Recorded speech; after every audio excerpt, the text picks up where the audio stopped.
En 2009, Muammar Kadhafi. Oui, Maïga, en 34 minutes, pourquoi Maïga rentre dans ce cercle fermé de ces discours qui auront marqué les assemblées générales des Nations Unies? Oui, Serge Alain, votre question a plusieurs volets et je vais essayer de répondre en essayant d'analyser, de comprendre le message que voulait passer le Premier ministre colonel Abdoulaye Maïga. En fait, Serge Alain, je suis passionné et intéressé, n'est-ce pas, d'échanger avec vous sur ce plateau parce qu'il me souvient qu'en 1998, j'étais encore étudiant, mais je terminais déjà mon premier cycle d'ingénieur. J'avais, en tant qu'essayiste, fait une tribune que j'avais envoyée à une très respectée grande sœur, une de vos consoeurs, Marie-Roger Billois, qui était, je crois, Afrique-Asie. Afrique-Asie, Ouais. tout à fait. Et j'avais fait un essai intitulé « L'Afrique a-t-elle encore besoin de leçons du monde, entre guillemets l'Occident? Est-ce que nous avons encore besoin de leçons ?»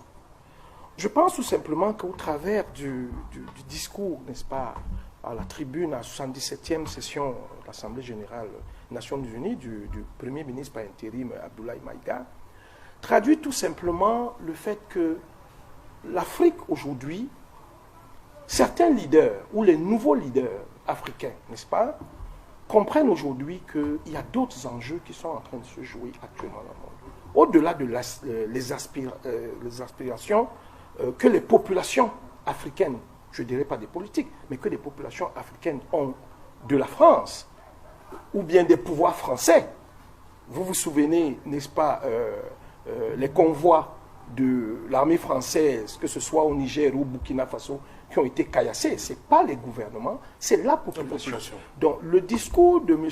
Abdoulaye Maïga reflète tout simplement le ressenti que le peuple malien a d'un certain comportement, d'une certaine décision, de certaines décisions prises par les autorités françaises. Il faut dire que cela ne date pas d'aujourd'hui. Déjà, il faut voir, lorsque le président Sarkozy a fait son discours à Dakar, une certaine classe, n'est-ce pas, de l'élite africaine a commencé à mousser. Lorsqu'il a dit que l'Afrique noire n'était pas assez entrée dans l'histoire. L'homme noir. L'homme noir. Mais le Premier ministre Maïga répond, parce que dans son discours, il parle de la charte écrite en 1200 à Tombouctou, c'est quand même l'empire de Gao, l'empire mandingue. Il rappelle devant les yeux du monde que l'Afrique noire dont vous parlez aujourd'hui, mais elle est le berceau de la civilisation.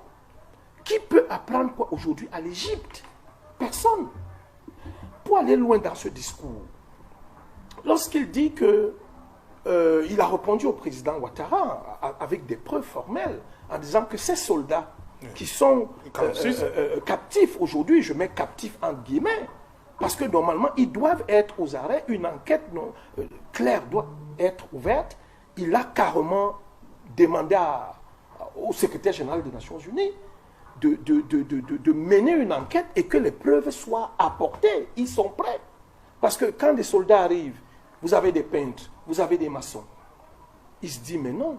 Ce qui ne peut pas se passer au Portugal, c'est tout à fait normal que les autorités manières disent que ça ne se peut pas. Et il a répondu, comme vous l'avez dit tout à l'heure, au président Ouattara en lui parlant du 3e mandat. Oui.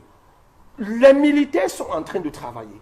Et dans une tribune de votre télé, 237 par ici le débat, que j'ai fait avec un de vos confrères du Val-Fangwa, quand le coup d'État venait de Séville, je dis, mais non, laissez ces enfants travailler. Vous avez parlé de 41 ans. C'est l'âge du président Macron.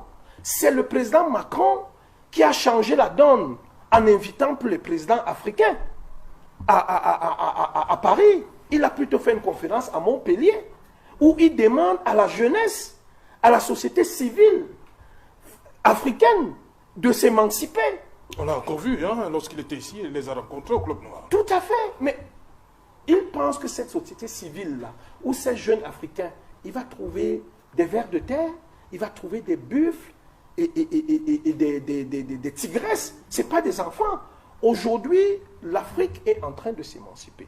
Un discours comme celui-là, qu'on venait de dire, c'est Serge Daniel, le correspondant d'une de vos chaînes consoeurs, qui disait que de mémoire, après Hugo Chavez et Castro, on n'a pas vu un tel discours en 34 minutes.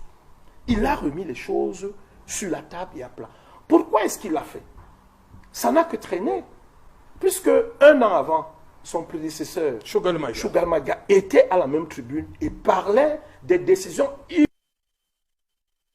unilatérales que la France avait prises pour retirer Barkhane. Et si vous vous souvenez, juste après que les Français aient retiré Barkhane, le 29 septembre de la même année 2001, l'Algérie a interdit le survol de son espace aérien de tous les aéronefs français, a rappelé son ambassadeur. C'est juste pour dire aujourd'hui que la France, actuellement, compte tenu du contexte géostratégique avec la guerre en Ukraine, doit comprendre que les Africains vont se vendre cher. Okay. C'est-à-dire, vous avez vu quand Macron est allé en Algérie, le président Macron est allé en Algérie, alors qu'il y avait à peine 9 mois, les deux avaient rappelé leurs ambassadeurs. La crise ukrainienne leur fait comprendre qu'il y a des choses à prendre en Afrique, mais il faut venir avec respect. Ouais. Respect, moins de condescendance. Ouais.